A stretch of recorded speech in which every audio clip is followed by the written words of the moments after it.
Paddy's gearing up for the GAA All-Ireland Football and Hurling. For all live TV championship games, it's money back as a free bet if your losing first goal scorer scores a goal anytime. Max £20. Excludes shops. T's and C's apply. 18 plus. BeGambleAware.org. Hello and welcome along to the GAA Postcast. I'm David Jennings from the Racing Post, and I'm delighted to be joined by former Galway manager Anthony Cunningham and Damien Fitzgerald from our sponsors Paddy Power. We learnt a hell of a lot last weekend, and we surely saw the All-Ireland champions in action, who are brilliant in winning another provincial crown. But more about Tyrone later in the show, and first we'll have our 5 quick-fire questions with our 2 guests. And first 5 to you, Anthony. Number 1.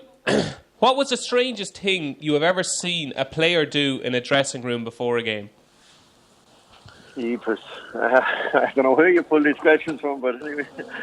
I was thinking back to, this was a club scene, and when I started playing for us, I was only 15 or 16, I think, and there was no age restriction that time. I think I played senior around that, back in 1980, 81. But at a club scene, there'd be a few hardy chuckers who'd full of bandages and were playing for 20 or 25 years. And so the antics in the dressing room were sort of new to a new young fella arriving in. And definitely one guy used to have a poutine in a My Waddy bottle, and I can distinctly remember he used to rub on the poutine onto the legs and bandage up, and then he'd take a good whack of it as well before he'd go out himself. So he had left up on the table one day, and he was doing this ritual, and everyone sort of knew, but it wasn't me, but new guys in didn't know what the hell was going on. But one young fella came out from the toilet or something, was ready to go. He thought it was water and downed it as well. So the poor lad got sick and everything. There was consternation before we ran out in Ballasloe in a club hurling match. I can still remember it very, very clearly. This legend, his nickname was called Diver, but he used to rub poutine on and drink it before a match. Oh, that'll be front page headline stuff today, Anthony. Those are the days when stuff like that was acceptable. Yeah, now you have nutritionists and dietitians. I mean, even at club level now, there's a lot of, you know what to eat, and the preparation, and doctors and medics everywhere. So it's gone from free for all back in those years at club level anyway to now. It's unreal the changes. Absolutely. I don't think to be recommending poutine anyway. Okay, number 2. And I'm looking forward to this answer because quite a shrewd judge are Anthony Cunningham. What was the most memorable bet you've ever had? I mean, this is hard, but I definitely would have a soft spot for Easterbrack way back in the time, and think I backed him in Cheltenham, and it was at Cheltenham when he won his novice. And then the following year he won the champion hurl, and then he went on to win a couple of years after that. I think he did 3 in a row. So I think he won in Cheltenham 4 times in a row. So Easterbrack for me at day one, and definitely when he won his novice with Charlie Swan, and I think that was a big, I suppose, you're in awe of such a superstar then as a champion hurler, and having backed him as a novice, I think I stayed with him for a good few years. Yeah, wasn't a bad horse to stay with anyway.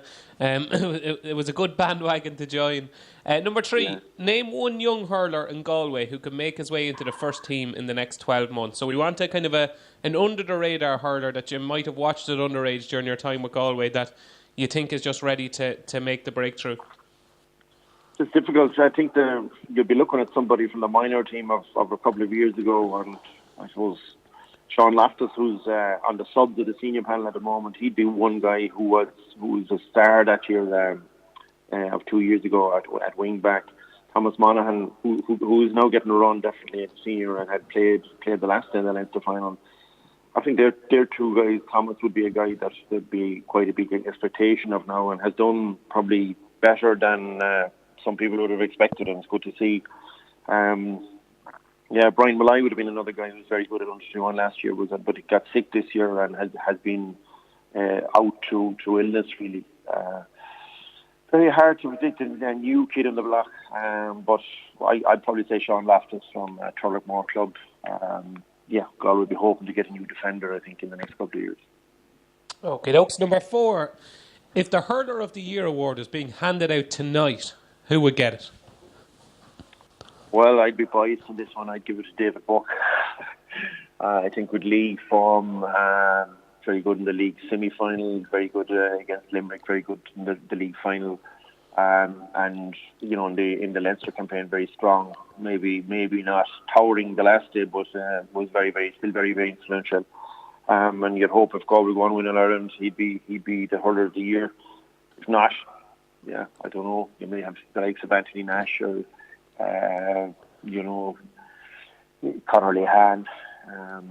That might come through, but I'd go for David Cork. You can check a price for us on that, Damien. We'll come to you in a second. Number 5, your fifth and final quickfire question. If I gave you 20 quid and you could have only one bet for the remainder of the championship, what would you put it on? Well, if I've only 20 quid, I'm probably looking for a long odds shot to carry me through the rest of the year. You're probably looking for a sliced pan of bread and a bit of milk. Yeah, definitely. Conor Lehan for man of the match in the All-Ireland finals. Since I give the previous one to a Galway man, I'd go for Cork, because I think Galway and Cork probably finish up in the final. Conor Lehan to be man of the match in the All-Ireland, I don't know what price that would be, but might get me through the winter.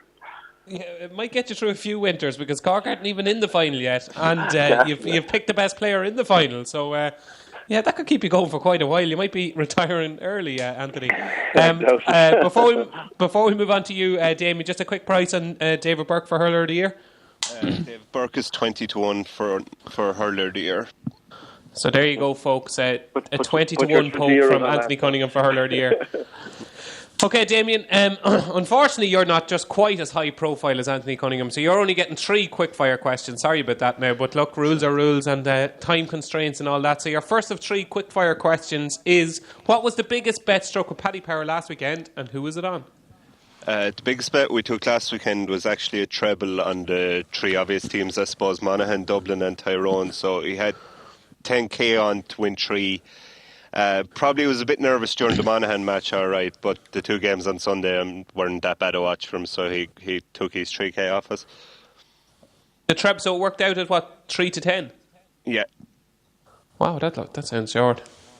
Yeah. A bit of a sweat on Saturday night. So, okay, number 2. Was there any big anti-post bet struck with Paddy Power in the last week? The biggest one we took in the last week was on, I suppose you'd expect it to be on Dublin, and it is on Dublin. It was on Dublin at evens. We took like 5k in a single bet. Obviously, coming from the match last week, they looked very impressive, and so that's the biggest bet anti-post we took. Well, you'll certainly be keeping that, because obviously Tyrone are going to win the All-Ireland. Okay, number 3. Who have been the best back team over the last few days ahead of this weekend's matches? We're not laying anyone that much. They're balanced enough books on most of the games, but we are taking a bit on Wexford in the match bet, and kind of they've built up a decent enough liability on Wexford, so that'll probably be the one that we're taking most money on this weekend. Okay, dokes. Surprise answer there. Wexford in the hurling All-Ireland quarter-final. Okay, so quick reflection upon last weekend's action. Now, I know, obviously, Anthony is primarily a hurling man, but he is favoured to get the Westmeath football job, the Offaly football job, the Louth football job, so he's multi-talented and versatile, so we're going to bring him in on the Gaelic chat as well. So, a quick show of prices for the All-Ireland Football Championship from you, first of all, Damien, after last weekend. Yeah, we're evens Dublin in from 5 to 4, 11 to 4 Kerry, 5 to 1 Tyrone, and 8 to 1 Mayo, and then 40 to 1 Bar. So that's Anthony Cunningham, are this Dublin team invincible? You have to say that. Yeah, the panel that they have and the new players they brought through really are just seamlessly fitting in there, and really, given the likes of, when you don't have Bernard Brogan starting, and then he comes on and scores 5 points, and then you have Conor Callahan first time in a Leinster final at senior level and being man of the match. So they're just examples of the talent that's there for Jim Devon. There is a worry, though, I think, in their full back line. I think Kildare, would have shown cracks there last weekend, and there definitely there'd be a slight worry in the full back line, but I think they need Philly McMahon back at his best, and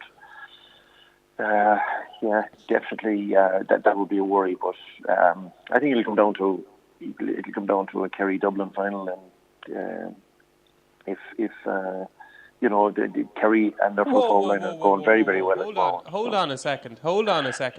Kerry Dublin final. Have you Yeah, not I seen don't. Tyrone playing this year, Anthony? I have. You have to be impressed with them last weekend, but I still think there's, in a very, very tight, close match in Croke Park. They just didn't do it for me last year. In Croke Park, they were disappointing. And I think the standard really of the Ulster final was down. Probably were a surprise packet against Monaghan, so it was quite hard to judge. But you would be. I mean, from a football point of view, you'd be hoping that Tyrone will make a breakthrough. That's for sure. But I still think that the inside forward line for Kerry as well. Yeah. Well, the inside forward line for Kerry, I think, are better at getting goals, and in a very, very tight match, I don't know if Tyrone have that killer instinct inside. Damien Fitzgerald, you're going to talk this man some sense. How good are this Tyrone team? Tyrone are very good. Like, they couldn't have been much more impressive through Ulster. Winning every game very handy, and like there's players around midfield. They're just unbeatable. Really, there's so many players that kind of interchanged into half back and half forward line. Real pace. But and there's always a but. Can they beat Dublin? I thought Dublin were also obviously very impressive last weekend. And like, thing is, Dublin Tyrone are going to be playing the semi-final, and you'd think Kerry might be waiting for them in the final. If I was picking between the three, I'd still pick Kerry, I think. Okay, so Anthony, you're going for Dublin. I presume, Damien, you're going for Kerry, and I'm obviously going for Tyrone. So a little bit of variety there anyway. We're spreading out the top three in the betting. And before we move on from last weekend, Monaghan obviously struggled over Carlow. And you have to hand it to Carlow, like putting it up to these big teams and staying competitive. It's been a huge season for them, and I know there's not a man. It's not like the Premier League. There's no manager of the season at the end of the season, but what a job that's gone on there! Like, it's just phenomenal, isn't it, Anthony?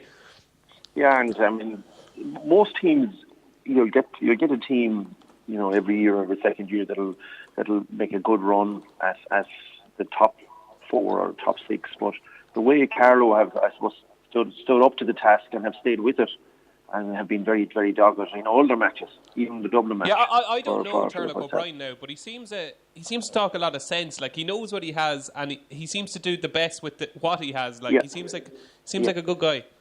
Yeah, absolutely, and a lot of teams have tried to be defensive and maybe pull players behind the ball and haven't succeeded.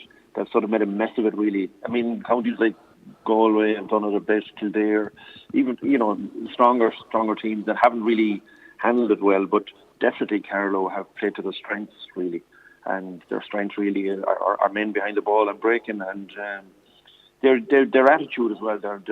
They definitely do not throw in the towel and stayed with it, and I think it came really, really close to causing a major upset. I mean, Monaghan only pulled through there in the last 5 minutes, and that would have been the shock of definitely the decade. It's going to say the century. Would, yeah. And Monaghan or Armagh, could you see either of them getting to an All-Ireland semi-final or maybe final? Difficult enough, I think. Again, the scoring stakes in a big pitch at the quarter-final level, it's hard to see Monaghan kicking on. They're very, very reliant on the two inside forwards, and they're not. McCartan is not firing as well as one would have expected. Again, the difference between them and the top teams like the Kerrys, the Dublins and Tyrones is the spread of scores. Aren't what you want it to be for a Monaghan team. Armagh are making progress, but they probably will need another season or two to really test to see if their ability is at the level, really. So, yeah, I mean, they will make advances, there's no doubt, but in Armagh's setup, it will be very, very organised, and they'll be quite well structured at the back. So, you could see them going close, but hard to see either Monaghan or Armagh making any breakthrough, really. We'll certainly learn a lot more next weekend. So on to this weekend's action, and we've got 2 more qualifiers, 2 interesting matches for a number of different reasons, and we've got Galway v Donegal in Markovich Park. Prices and handicap betting on this, please, Damien. Our prices are: we have Donegal favourites at 4-6, draw at 15-2, and Galway at 13-8. Handicap betting: Donegal -1, 10-11. 8-1 the handicap draw, and Galway +1 11-10. Well, I'm going to kick off here, Damien. I think this is one of the lays of the championship. I don't like this Donegal team at all. I think Galway will win. I think Galway will win convincingly. Discuss. I disagree, David. I think Donegal will win, and I think Donegal might win convincingly. Okay, you make your case first, and then I'll argue. I don't really know how you can back Galway after watching them against Roscommon the last day. They were very poor. Roscommon played well now, but Galway just looked very poor, and coming into a Connacht final like that and losing it as badly as they did it has to have an effect on a team. And Donegal, they're coming through. They're not being very impressive, but they have three top quality players in McBrearty, Ryan McHugh and Michael Murphy, and I'm not sure Galway have any players of that really, so I just think Donegal will win. And you obviously think they'll win quite convincingly, you were saying? Well, I'm not sure they'll win that convincingly. They've been coming through by 2 or 3 points, but I'd say they'll win by 3 or 4 points, maybe. Okay, and possibly the biggest element to your argument you haven't even mentioned, that the beaten provincial finalists have lost, is it 40 out of 64 games since the inception of the qualifiers?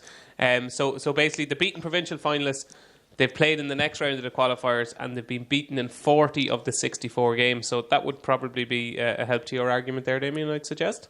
Yeah, it makes sense as well. It's very hard to come back after losing the provincial final, which you've been aiming at all year, especially the way that Galway lost it, coming in as favourites and really not performing against Roscommon. To get yourself up again in a couple of weeks is very hard. Well, I'll tell you now, I was in Park Tailteann for Donegal's narrow win over Meath, and it's not a particularly good Meath team. I suggest that Galway are quite a bit ahead of Meath at the moment, and Donegal really, really struggled. Their 3 main players were their only 3 players. Meath didn't have a man marker on Michael Murphy, who was getting on the end of so many attacks. Paddy McBrearty got 8 points. Ryan McHugh got the goal. It was those 3 players, that trio caused havoc. And I don't think they'll cause the same havoc against Galway. Galway are structured to deal better with better players, I think. They have more leaders. And while they were very disappointing, especially in the last 15 minutes, you have to remember, Paddy was on last week, he was talking about the betting and running in this game. I think with 15 minutes to go, it was maybe 3 points in it or 4 points, and Galway were 4-9 or 4-7. So they had the win, and it looked like they were coming back into it, but they're obviously very disappointing. But I still think they've got the forwards. Michael Daly has to come good yet.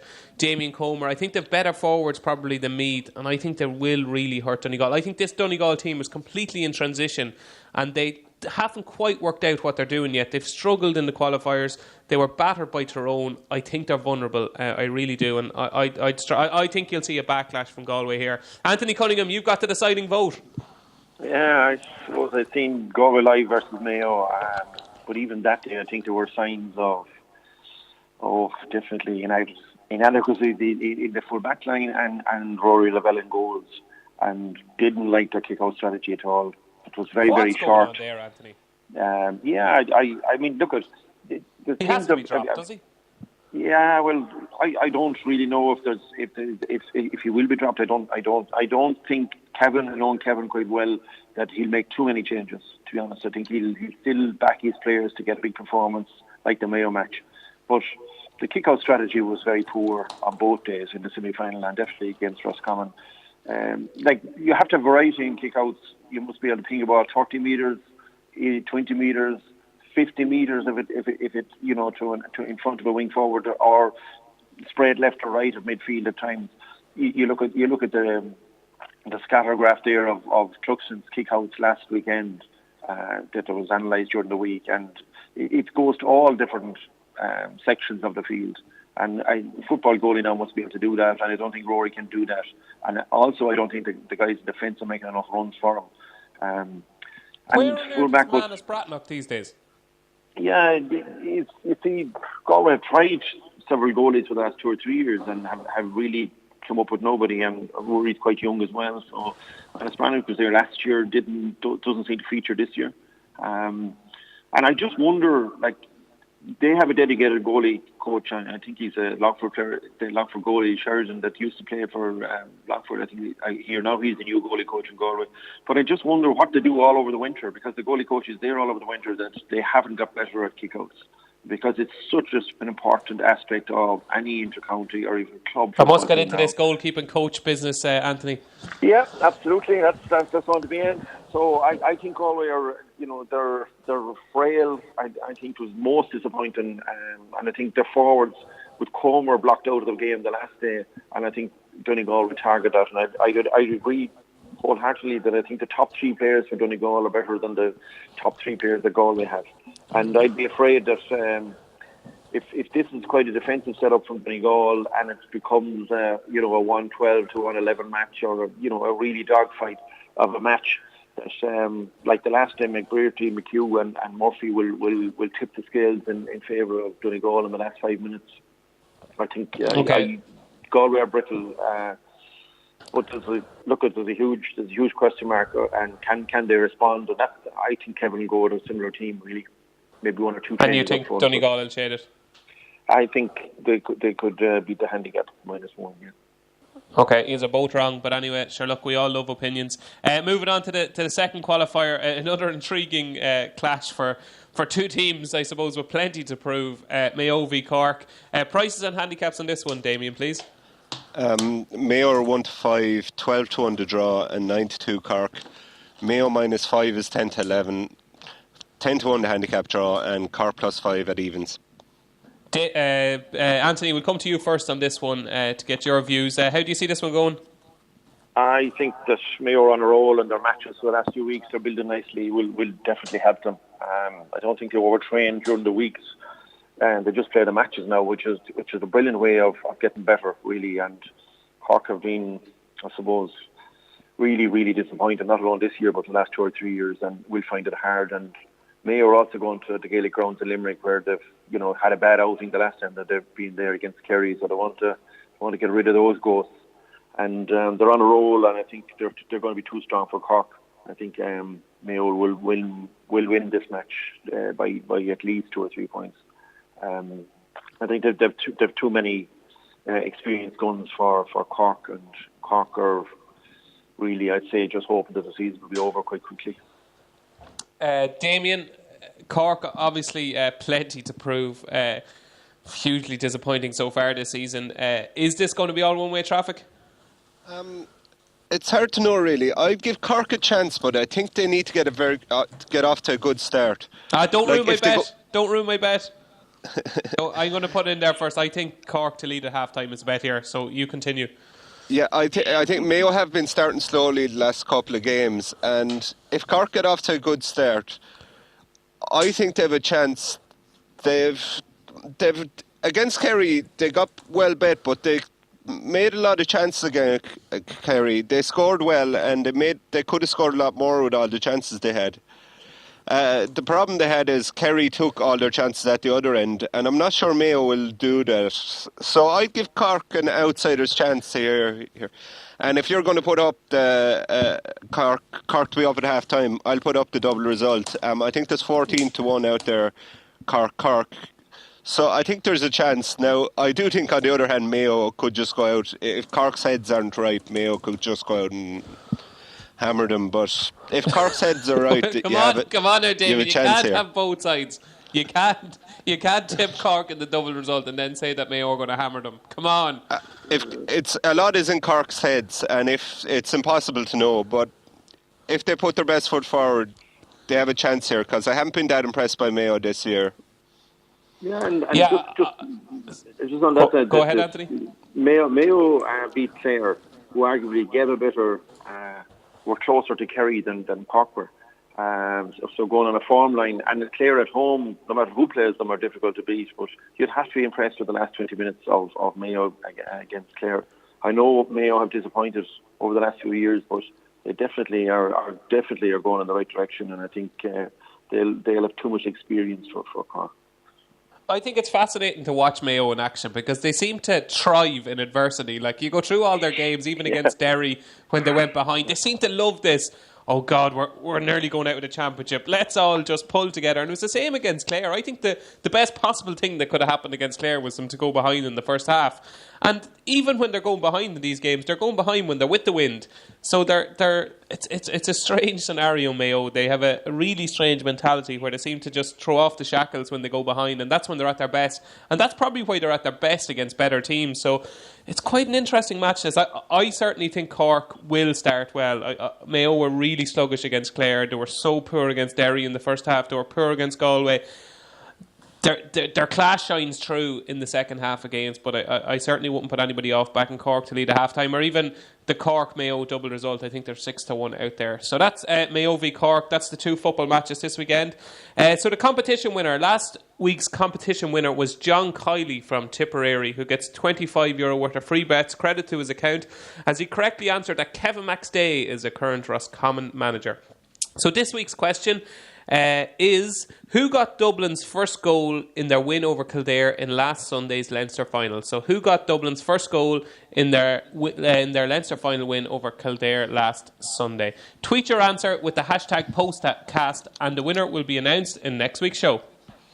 Paddy's gearing up for the GAA All-Ireland Football and Hurling. For all live TV championship games, it's money back as a free bet if your losing first goal scorer scores a goal anytime. Max £20. Excludes shops. T's and C's apply. 18+. BeGambleAware.org.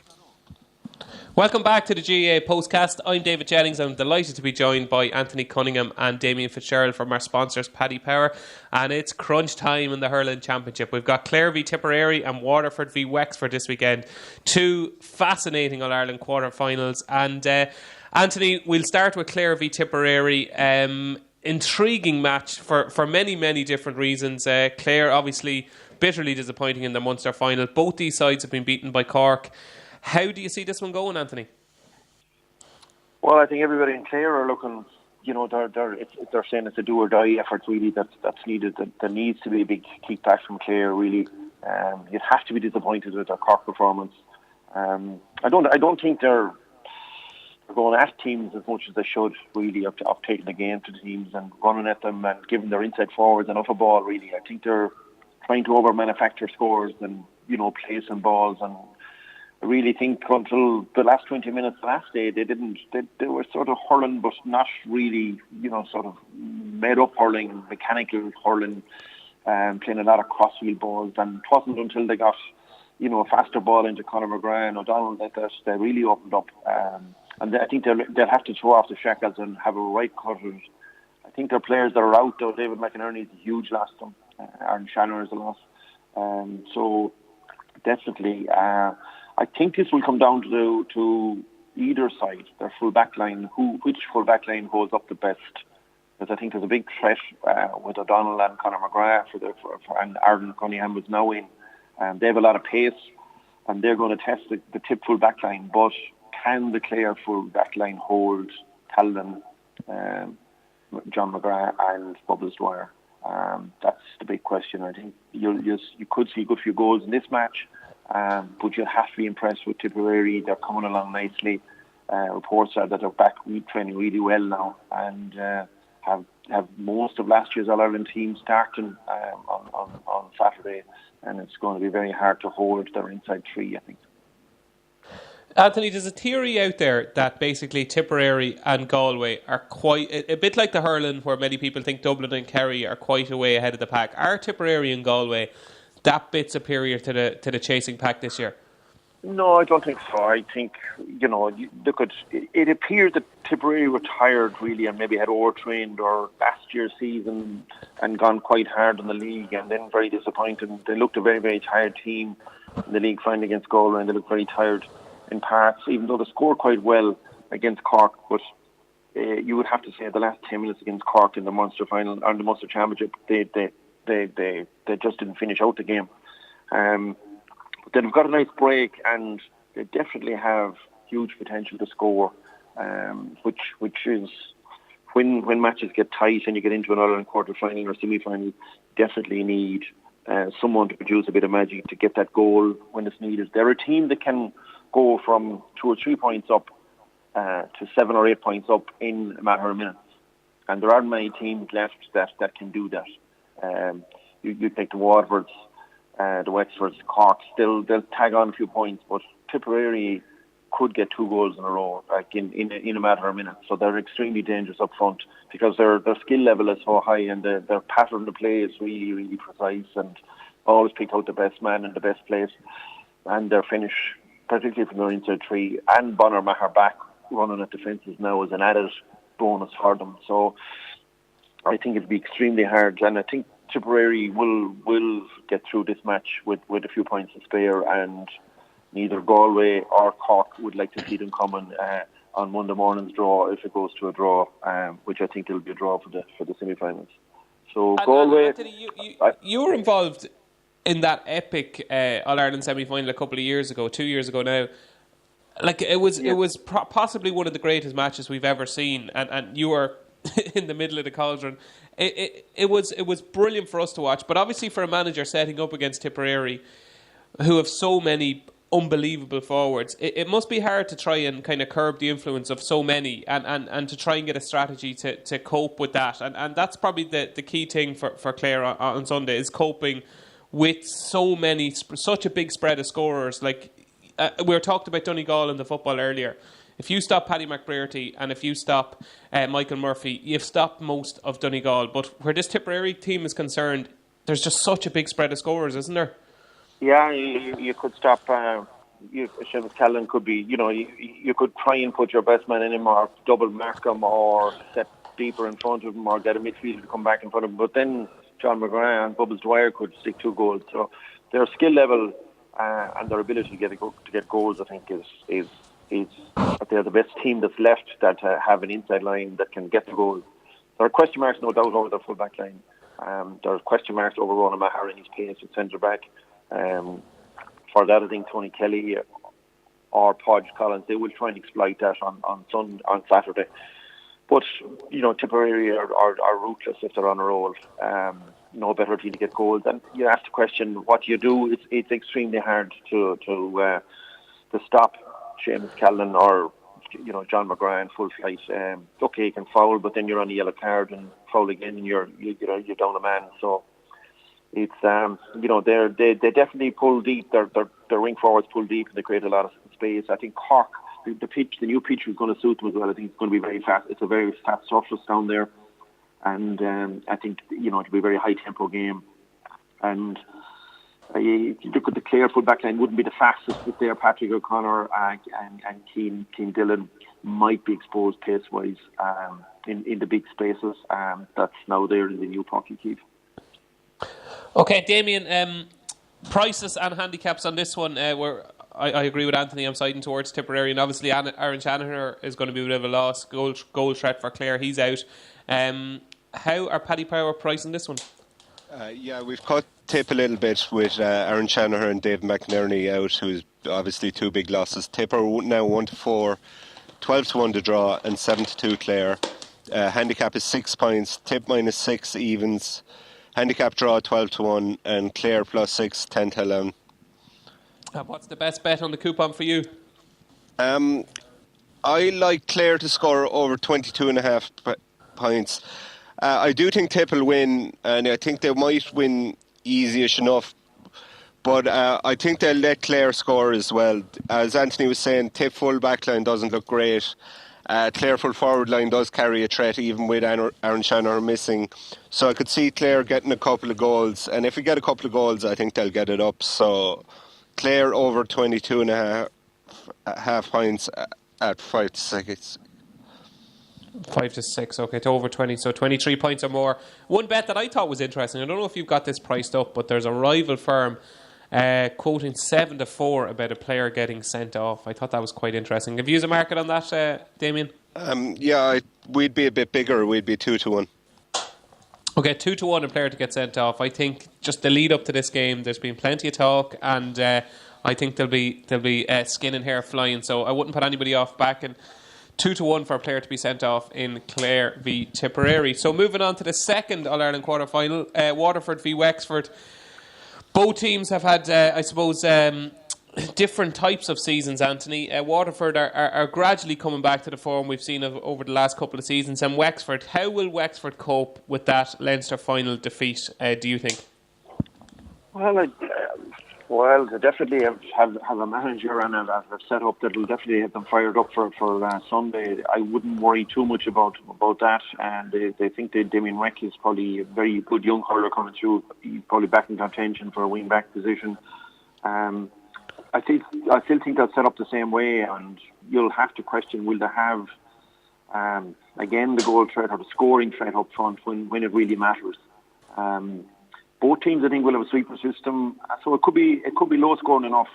But I think Waterford's tails will be up really. Their confidence will be sky high after the last day, and they've been in these positions before, and were very disappointed last year losing out to Kilkenny in a replay.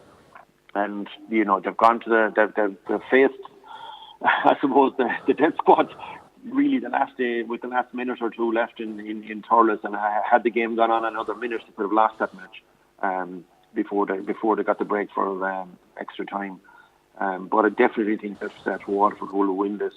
Ty de Boek really going well on their half-back line. Fives really coming into it this year. I think Noel Connor's having a very, very good game. So I think it'll be very hard for Wexford to get more than a goal. They'll need that.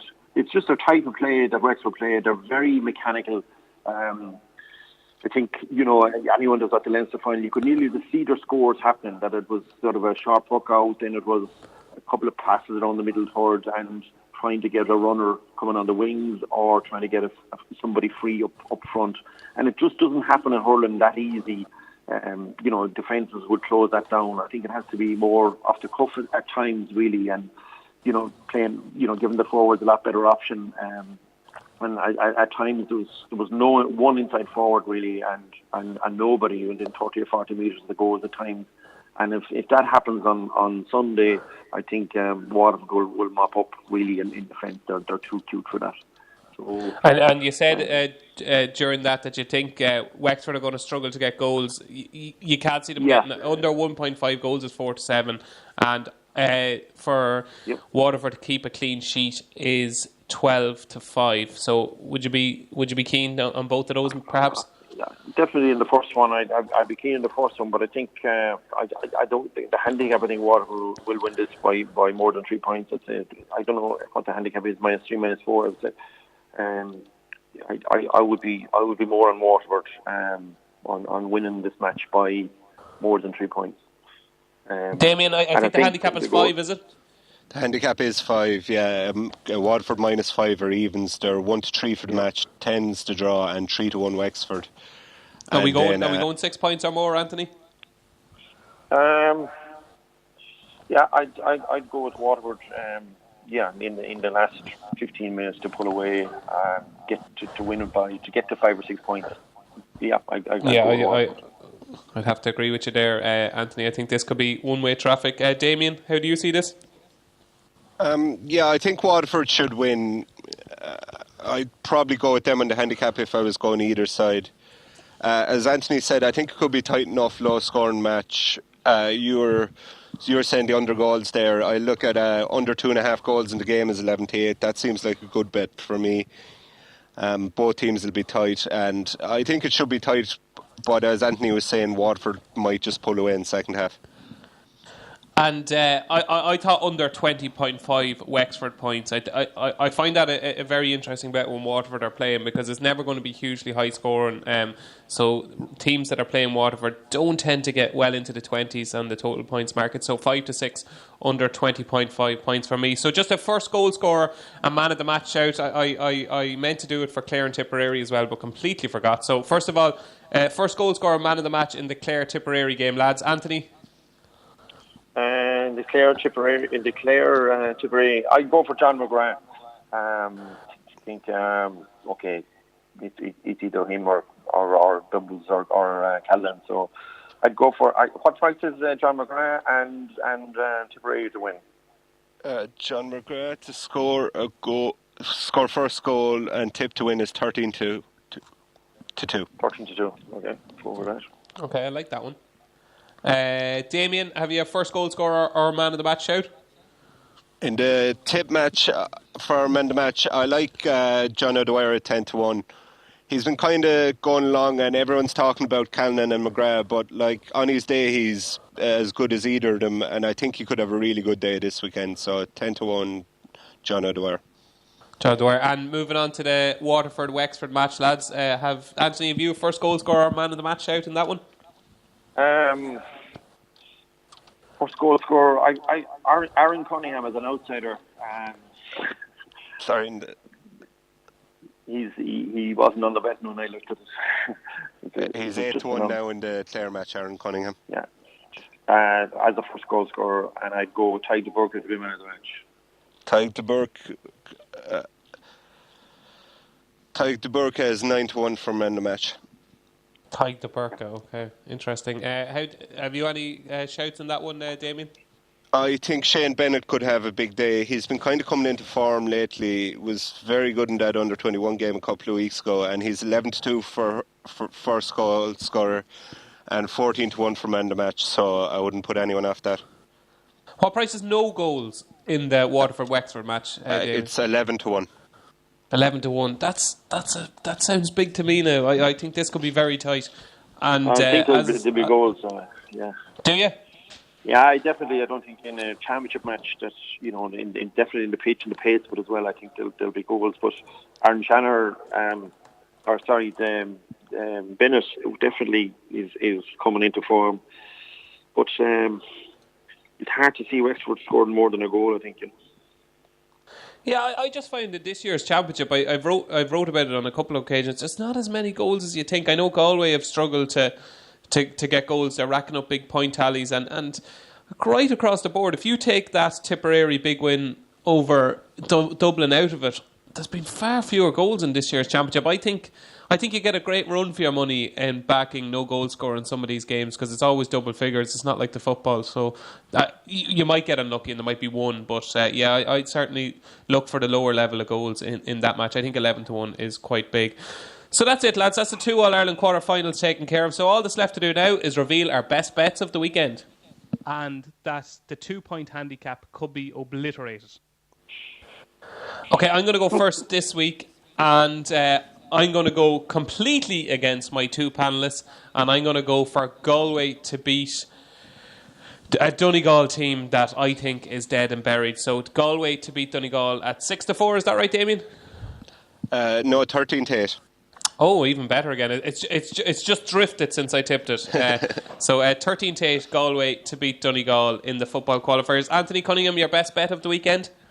I'd go with Waterford on the handicap, and as the outsider, I'd go with as John McGrath and Tipperary to win. So Waterford to beat the handicap.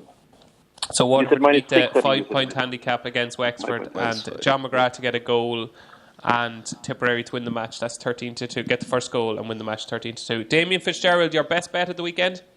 I like under 2.5 goals in Waterford-Wexford at 11-8. Under 2.5 goals in Waterford and Wexford at 11-8. So there you go. There's a nice little treble for you to get stuck into. We've got close a couple of weeks. We've got 2 up, we've got 1 up, we've got 2 up. So hopefully this week we'll get the treble up in the weekend best bets. Before we go, Anthony, where is Anthony Cunningham going to be next year? The Racing Post, we want the scoop. Anthony Cunningham in 2018 is going to be the manager of... myself, I'd say at this stage. No, I mean, look, I definitely be involved somewhere, in some code, somewhere along the line. Whether it's are you itching or to get back into county? Yeah, look, I'm still working away this summer, coaching a couple of different teams there, and it's a great hobby, it's a great fun, and it's something you'll be really interested in and keeps your hand in as well. So you love it in the summertime. It's great. It's not too nice though when you have to start off in October, November, and you're travelling the roads for 3 or 4 nights a week. That's the harsh side of it and the harder side of it for both players and management. So yeah, look, I'd love to be involved again. There's no doubt. And how does it feel to be so much in demand? You're like Joe Canning walking into the hole in the wall during race week. Everybody wants a bit of Anthony Cunningham. I don't think so. Just where I live, you see, I live here in the Midlands. So obviously, I know a good few of the Westmeath club scene and clubs and people there. Where I live is actually in Roscommon. I work in Westmeath, so And there's a lot of Offaly people around here as well. So that's where all the rumours come out of, but no one has ever come to me. So I'd say you're spreading it far and wide. I won't be able to go to any race meeting for the next few weeks. and Damien Fitzgerald, you're the GAA expert. I want you to tell me, this time next year, Anthony Cunningham will be the manager of who? Westmeath. Footballers. Yes. Yeah, I'll second that one as well. Yeah, I think Anthony Cunningham will be the next Westmeath football manager and take over from Tom Cribben and probably lose to me the next year's Leinster Championship. So there you go, folks. My sincere thanks to Anthony Cunningham, to Damien Fitzgerald from our sponsors, Paddy Power. I've been David Jennings for the Racing Post. Don't forget to join us next week. Paddy's gearing up for the GAA All-Ireland Football and Hurling. For all live TV championship games, it's money back as a free bet if your losing first goal scorer scores a goal anytime. Max £20. Excludes shops. T's and C's apply. 18+. BeGambleAware.org.